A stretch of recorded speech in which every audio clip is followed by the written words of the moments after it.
ஸ்டாலின் சென்னைக்கு திரும்பி இருக்கிறார். இப்போ பாருங்க, சென்னைக்கு திரும்பினார். ஸ்டாலின் முதலமைச்சராக இருக்கும்போது ரொம்ப பாதுகாப்போடு இருந்தார். ஆனால் யாருமே முதலமைச்சராக இருக்கும்போது அவ்வளோ பாதுகாப்போடு இருந்தவங்க பதவி இழந்தவுடனே ஒரு பாதுகாப்பும் இல்லாமல் தான் இருப்பாங்க. ஜெயலலிதாவே எப்படி இருந்தாங்கன்னா ஒரு பாதுகாப்பும் இருக்காது. முதலமைச்சராக தோற்றுட்டாங்கன்னா எல்லோருக்கும் அதுதான் நம்ம தமிழ்நாட்டில் நிலைமை. ஆனால் ஸ்டாலின் இன்னைக்கு அண்ணா அறிவாலயம் வந்திருக்காரு. அண்ணா அறிவாலயம் வரும்போது அவர் எப்படி வராருங்கிறத இந்த வீடியோவை காமிக்கிறேன் உங்களுக்கு. அந்த வீடியோவை பாருங்க.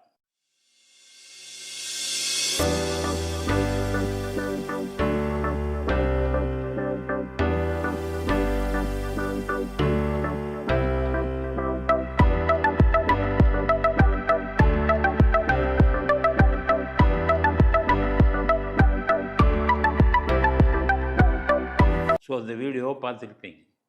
எத்தனை பாதுகாப்பு அதிகாரிகள் சஃபாரி போட்டு ஒவ்வொருத்தருக்கும் 1,50,000 ரூபா 2,00,000 ரூபா மாத சம்பளம். கிட்டத்தட்ட ஒரு 8-10 பேர் இருப்பாங்க பாதுகாப்பு அதிகாரிகள். அப்போ பார்த்தீங்கன்னா ஒரு மாதத்துக்கே 20,00,000 ரூபா சம்பளம் கொடுக்கணும் அவங்களுக்கு.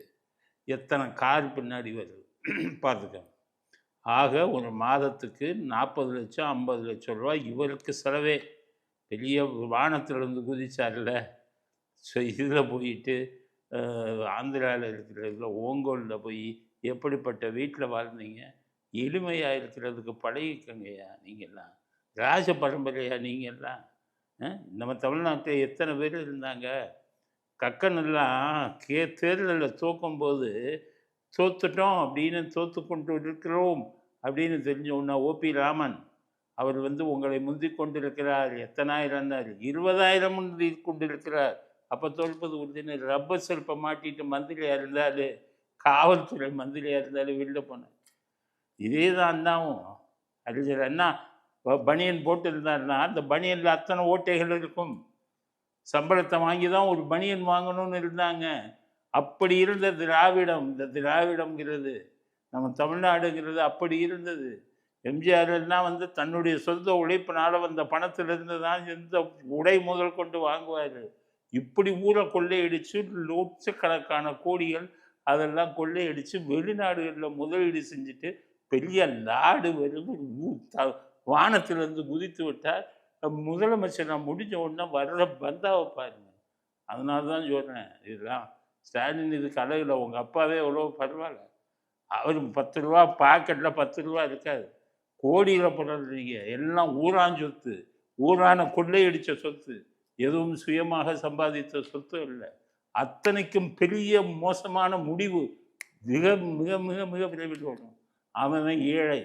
தமிழ்நாட்டில் இருக்கிற ஏழைகள் கட்டின வரி பணம், அதில் வந்த பணத்தை கொள்ளையடித்து இப்படி இதை கட்டி மாதத்துக்கு தன்னை பாதுகாப்பிக்க 50 லட்சம் கோடின்னு சொல்லி தனியாக செலவு பண்ணுறாரு. அத்தனை பேரோட பந்தாவை இறங்குறாருன்னு பார்த்தீங்கல்ல.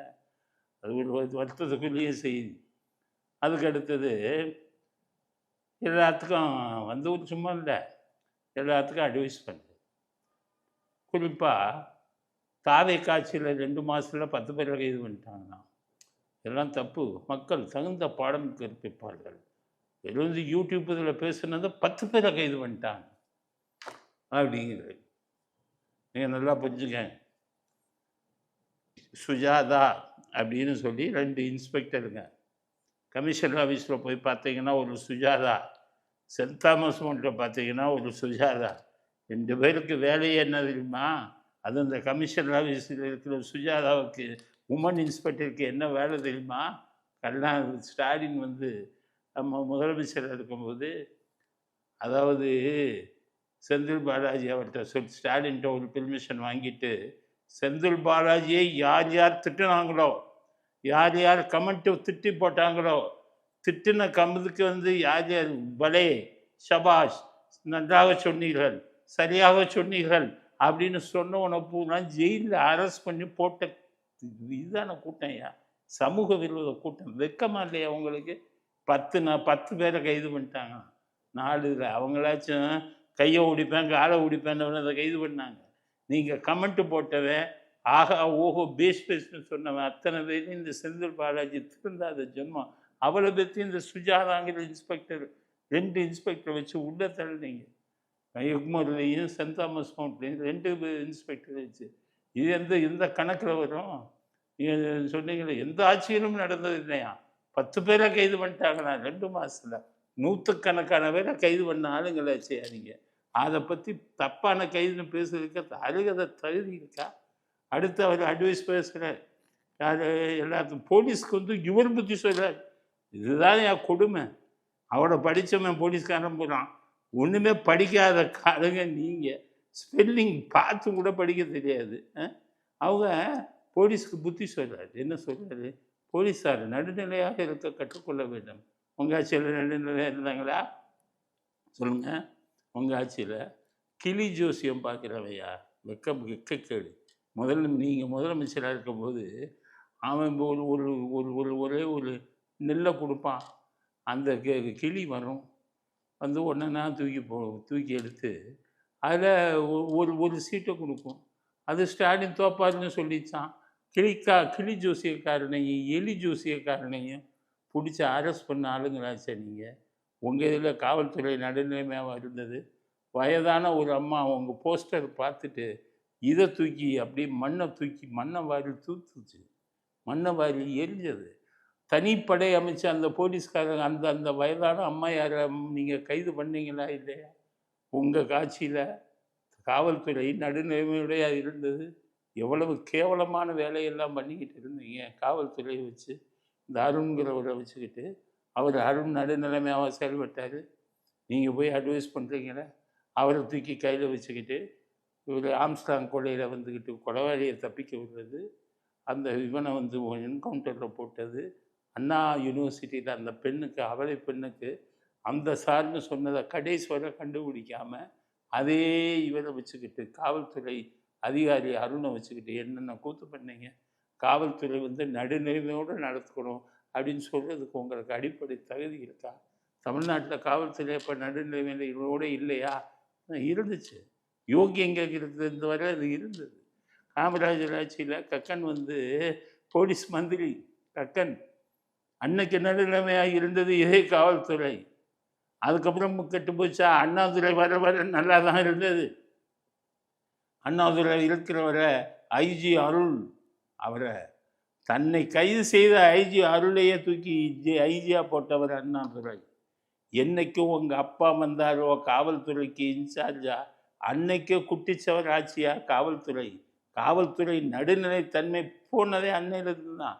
எழுதி வைத்து கொள்ளுங்கள். எப்படி போச்சு? ஒவ்வொருத்தரும் துண்டை தோல் போட்ட கருப்பு சோப்பு துண்டை வர வச்சுக்கிட்டு ஒரு மாவட்ட வட்ட செயலாளர், ஒரு ஒன்றிய செயலாளர் அப்போவே இருப்பான். இவெல்லாம் போலீஸ் ஸ்டேஷனில் போய் கட்ட பஞ்சாயத்து பண்ணிக்கிட்டு திமுக காரன் சொன்னதை கேட்கலன்னா அவனை தண்ணி இல்லாத காட்டுக்கு மாற்றின ஆளாச்ச உங்கள் அப்பா. 1971 என்னைக்கு உங்கள் அப்பா முதலமைச்சராக வந்தாரோ அன்னைக்கு கெட்டதையா காவல்துறை. காவல்துறை நடுநிலைத்தன்மை எல்லாமே அன்னைக்கு கெட்டது. மற்ற எல்லாரும் காவல்துறையை நடுநிலையோடு வைத்தார்கள். எம்ஜிஆர் வந்தார். ஏடிஎம்கே என் கட்சிக்காரனை நீ கைது பண்ணலை? ரோட்டில் போகிற வரவனெல்லாம் போதையில் 4 பேர்த்த விட்டுருக்கான் அப்படின்னு சொல்லி பல்லாவரத்தில் போலீஸ் ஸ்டேஷனுக்கு போய் அந்த இன்ஸ்பெக்டர் சீட்டில் உட்காந்து என் கட்சிக்காரனை கைது பண்ணுறவரை நான் இங்கேருந்து போக மாட்டேன்னு சொன்னவர் இல்லையா எம்ஜிஆர்? ஜெயலலிதாவை எடுத்துக்கோங்க. எவ்வளோ பெரிய பணக்காரவங்களெல்லாம் பணக்காரர்களுக்கு ஆதரவாக ஜெயலலிதா இல்லை. ஜெயலலிதா இருக்கும்போது காவல்துறை நடுநிலைத்தன்மையோடு தான் இருந்தது. அதனால் என்னைக்கு உங்கள் அப்பாவும் நீங்களும் அந்த பதவியில் வந்தீங்களோ அன்னைக்கு கெட்டதுயா காவல்துறையோட நடுநிலைத்தன்மை. மோசம் போனதெல்லாம் தமிழ்நாட்டுடைய வரலாறு, மோசமான வரலாறு தமிழ்நாட்டை எழுதுனது போனால் உங்கள் அப்பாவுடைய ஆட்சியும் உங்களுடைய ஆட்சியும் தான்ங்கிறது